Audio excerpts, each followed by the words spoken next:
Assalamu alaikum class. I am Sidra Zahid. I am your teacher of subject math. Today I shall define unit number 5 integers. First of all I shall define integers. Integers हमारे positive and negative में दोनों में मौजूद होते हैं. For example number line show की, यहाँ पे होता है 0, इस तरफ हमारे माइनस. इंटीजर्स क्या होते हैं? Plus minus 1, plus minus 2 and plus minus 3 so on. अगर इन क्वेश्चंस में वो कह दें कि नंबर लाइन पे शो करें तो दरमियान में आता है 0, यहाँ पे हमारी प्लस वाली वैल्यूज होती हैं और यहाँ हमारी माइनस वाली वैल्यूज मौजूद होती हैं. अब मैं आपको एक्सरसाइज नंबर 5A करवाती हूँ. इस चैप्टर में जस्ट एक ही आपकी डेफिनेशंस थी जो मैंने आपको बता दी है. Integers are an infinite series of numbers, both positive and negative. Clear? Integers को हम z से रिप्रेजेंट करते हैं. अब हम अपनी एक्सरसाइज नंबर 5A पर आते हैं. First of all arrange the following integers in increasing order. Increasing order क्या होता है? छोटे से वैल्यू को हम बड़ी वैल्यू में कन्वर्ट करते हैं, यानी कि छोटे से बड़े में. क्लियर? हमारे पास पार्ट 1 है 3, -5, -2 एंड 1. जिन वैल्यूज के साथ माइनस होगा वो हमारी वैल्यू सबसे छोटी होगी. सबसे पहले देखें -5 हमारी सबसे छोटी है, उससे बड़ी -2 है, फिर 1 है, फिर 3 है, मतलब छोटे से बड़ा. जैसे असेंडिंग और डिसेंडिंग में होता है, ऐसे इंक्रीजिंग एंड डिक्रीजिंग ऑर्डर भी होते हैं. क्लियर? उसके बाद वो कह रहा है right the next 3 integers in each of the following sequences. Part 1 -9, -6 and -3. वो कह रहा है कि -3 से अगले 3 इंटीजर्स लिखकर बताएं. तो 3 के बाद क्या आएगा? 0, फिर क्या आएगा? 3, देन आएगा 6. 1 2 3 हमारे इंटीजर्स कंप्लीट हो गए हैं. उसके बाद है give 2 possible integers for the place holder in each of the following cases. Part 1 है लेस देन 0. 0 से जो वैल्यू छोटी है उनमें से हमने जस्ट 2 वैल्यूज को लिखना है. तो क्या आएगा? पहले -1 फिर -2. क्लियर? उसके बाद है question number 5 arrange the following sequences of integers in decreasing order. अब डिक्रीजिंग ऑर्डर है बड़े से छोटे की तरफ. Question 5 part 1 -5, 2, 3 and 0. First of all 2 आएगा, फिर 0, फिर 3 एंड फिर 5. एक्सरसाइज नंबर 5 है हमारी कंप्लीट हो गई है. अब मैं 5B की तरफ आती हूँ.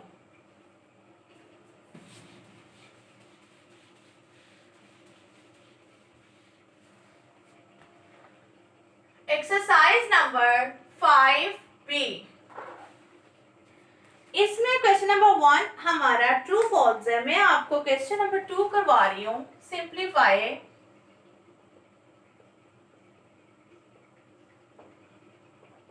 Part 1 -29 plus -11 plus 40. Solution -29 plus minus minus plus 40. Minus minus plus होता है. 29 में 11 ऐड करें तो हमारे पास क्या आएगा? 40. लेकिन साइन वो आएगा जो बड़ी वैल्यू के साथ है, प्लस 40. 40 में से 40 को लेस किया तो हमारे पास आंसर क्या आया है? 0. क्लियर? देन हमारे पास है क्वेश्चन नंबर 3। क्वेश्चन 3 कह रहा है the sum of two integers, कोई से टू इंटीजर्स हैं, उनको हमने क्या करना है, ऐड -129 यहाँ भी माइनस आएगा और यहाँ क्या वैल्यू आएगी, 150। Solution is equal to -129 -150। सबसे पहले हमने साइन को देखना है, जो साइन बड़ी वैल्यू के साथ मौजूद होगा हमने वो साइन लगाना है। उसके बाद माइनस माइनस क्या होता है, प्लस, हमने इनको क्या करना है, प्लस। तो हमारा आंसर क्या आएगा, 279। उसके बाद है इसका part 3, the product of two integers is 160 if one of them 8, find the other। Question number 5, one integer हमारे पास है -160 और सेकंड हमारे पास है 1, 8। अब हमने क्या करना है, 160 को 8 पे डिवाइड, तो हमारे पास आंसर आएगा -20। 8 1 जा 8, 8 2 जा 16 एंड 0। क्लियर? देन इसके बाद मैं आपको करवाऊंगी question number 7।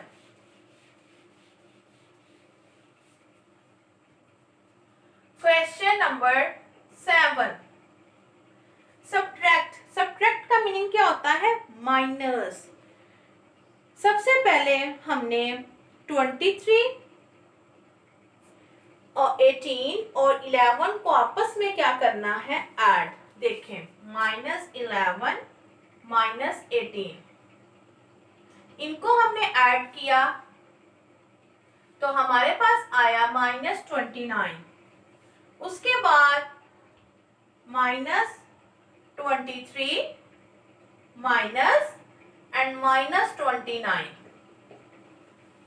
Minus minus plus, इनको हमने माइनस किया। सबसे पहले देखें बड़ी वैल्यू के साथ साइन कौन सा है, प्लस का। 29 में से 23 लेस करें तो हमारे पास क्या आएगा, 6। क्लियर? देन हमारे पास है question number 9, find the product of the following use a sum क्यूकर ग्रुपिंग इन ईच केस। हमारे पास पार्ट 1 है -17 मल्टीप्लाई 10 ब्रैकेट -1, सॉल्यूशन -17, 10 1 जा 10। अब हम इन दोनों को मल्टीप्लाई करेंगे, लेकिन साइन कौन सा आएगा, माइनस माइनस प्लस। 17 को 10 से मल्टीप्लाई करेंगे, 7 0 जा 0 0 170। उसके बाद हमारे पास है क्वेश्चन नंबर 10, हमने उसको क्या करना है, डिवाइड। Question number 11, divide. पहले हम करेंगे -63 divided by 7, solution -63 divide 7, -63 over 7, 7 1 जा 7, 7 9 जा 63, तो -9 हमारा क्या आया है, आंसर। उसके बाद फिल इन द ब्लैंक्स है और वो आपने खुद करनी है। अब मैं आपको क्वेश्चन नंबर 13 समझाऊंगी। कह रहा है mister Ahmad was born in 1971।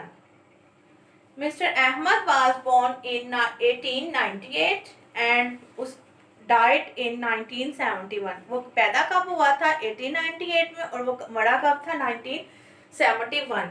How many did she live. अब हमने इनकी एस्टिमेट निकालना है कि वो कितने साल उसने जिंदगी बसर की है। सबसे पहले हम क्या करेंगे, करेंगे,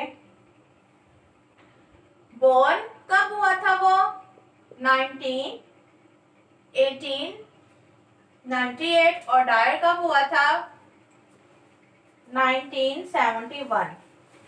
इन दोनों को हम क्या करेंगे माइनस, तो हमारे पास क्या आएगा 73 ईयर्स। आज का हमारा लास्ट क्वेश्चन है question number 15।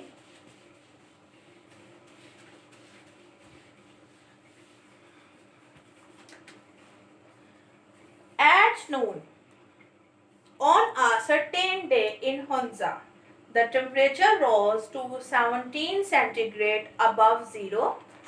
At midnight, the temperature fell to 5 centigrade below zero. Find the change in temperature.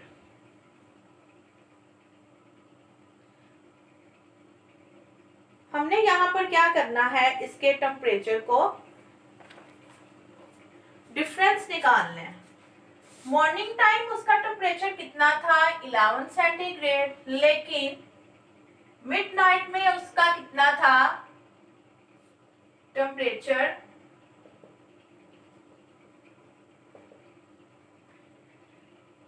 5 centigrade. 11 minus 5 minus plus 11 में हम 5 ऐड करेंगे तो 16 सेंटीग्रेड हमारा क्या आएगा आंसर। इसके बाद हमारा क्वेश्चन नंबर 5 है, वो है एमसीक्यूज का, जो आपने खुद बुक पे सोल्व करने हैं। आज का हमारा लेक्चर इतना ही था। नेक्स्ट लेक्चर में मैं आपको चैप्टर नंबर 6 करवाऊंगी। ओके क्लास, अल्लाह हाफिज।